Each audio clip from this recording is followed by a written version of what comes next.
तो चलिए बढ़ते हैं आज की कहानी की ओर। दोस्तों, मेरी ज़िंदगी से जुड़ा हुआ एक ऐसा किस्सा जिसे सुनकर शायद आपके भी रोंगटे खड़े हो जाएंगे, क्योंकि उस रोज़ मैं सफ़र के दौरान एक ऐसी खौफनाक जगह से गुजरा था जहां से मेरी जान बच पाना बहुत ही मुश्किल हो गई थी।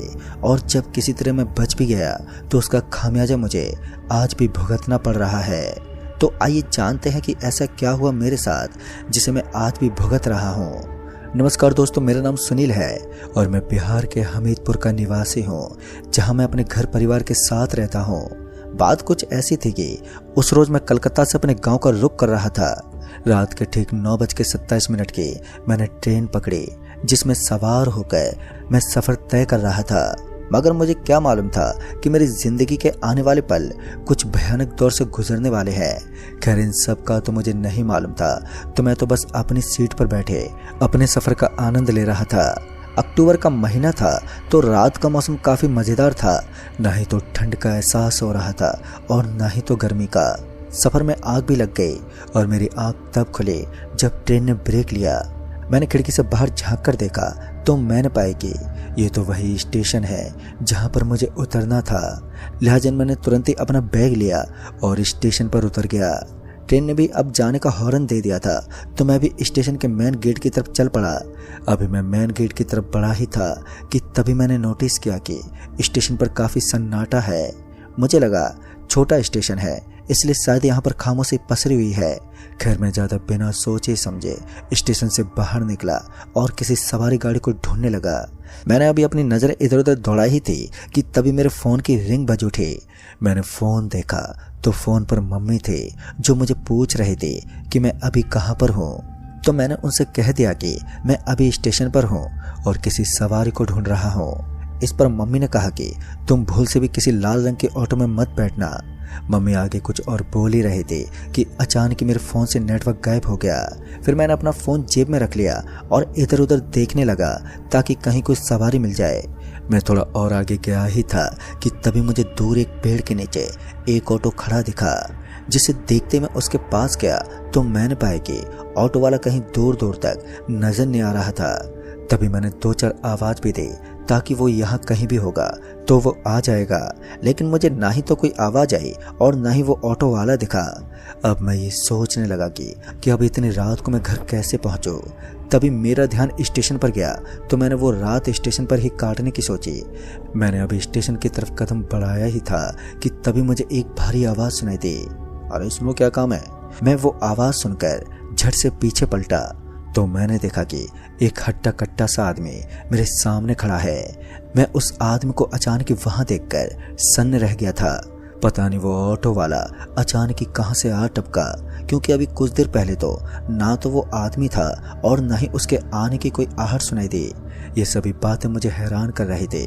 खैर, मैंने एक गहरी सांस ली और नॉर्मल हुआ तो मैंने उससे कहा, वो भाई साहब, मुझे हमीरपुर जाना है, चलोगे क्या?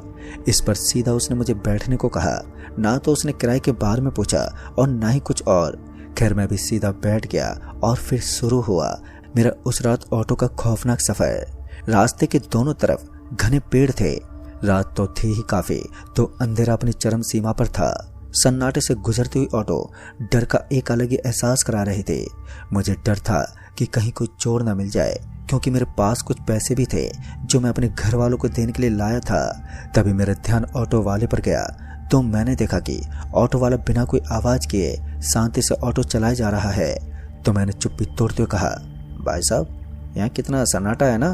तो ऑटो वाले ने जवाब दिया कि यहाँ सन्नाटे के साथ साथ और भी कुछ है जो लोगों को सीधा ऊपर पहुँचा देता है। ये सुनकर तो मेरे रोंगटे खड़े हो गए, क्योंकि एक तो रात का वक्त था और ऊपर से ऑटो वाला मुझे डराने की कोशिश कर रहा था। खैर, मैं कुछ बोला नहीं और अपना बैग लिए चुपचाप से बैठा रहा।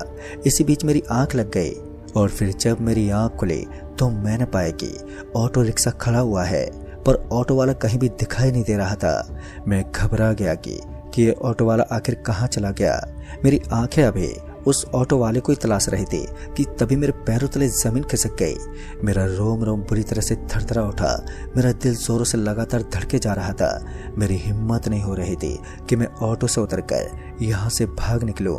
दरअसल दोस्तों मैंने देखा कि वो ऑटो वाला सामने कब्रिस्तान में एक कब्र के पास खड़ा है और एक डरावनी हंसी के साथ मुझे अपनी ओर आने का इशारा कर रहा था। जब मैं उस ऑटो से नहीं उतरा तो वो ऑटो अचानक ही हिलने लगी और मेरी समझ में नहीं आ रहा था कि ये भला ऑटो अपने आप कैसे हिल रही है। इसी बीच जब ऑटो का हिलना बहुत तेज हो गया तो अब ऑटो इस कदर हिले जा रहा था कि मानो अभी पलट जाएगा। पर उस वक्त मुझे ऑटो में ही थोड़ा सेफ फील हो रहा था। पर जब ऑटो पलट गई तो मुझे मजबूरन ऑटो से बाहर निकलना पड़ा। पर मैं ऑटो से बाहर निकलते ही उस कब्रिस्तान से दूर भागने लगा। अभी मैं अंधाधुंध भाग ही रहा था कि तभी उस रोड पर मुझे बहुत ही सारे बैग पड़े हुए नजर आए। कुछ बैग तो खुले हुए थे जिनमें पैसे और गहने भरे हुए थे, पर मैं रुका नहीं, मैं भागता ही रहा। पर अचानक मेरे दोनों पैर मोटे और भारी हो गए, जिस वजह से मैं उसी सड़क पर जम सा गया। अब मैं जरा सा भी हिल-डुल नहीं पा रहा था। मैं डर के मारे चीखने चिल्लाने लगा, पर उस वक्त उस रोड पर कोई मेरी चीख पुकार सुन सकता था तो वो कोई और नहीं, वो सिर्फ ऑटो वाला ही था जो पीछे कब्रिस्तान में था। कुछ देर तक तो मैं चीखता चिल्लाता रहा, पर जब किसी तरह का कोई फायदा नहीं हुआ तो मैं समझ गया कि होपलेस होने से जान नहीं बचेगी। अगर दिमाग से काम नहीं लिया तो शायद मैं कभी घर नहीं पहुंच पाऊंगा। और ये सोचकर पहले तो मैंने अपने आप को शांत किया और सही मौके का वेट करने लगा।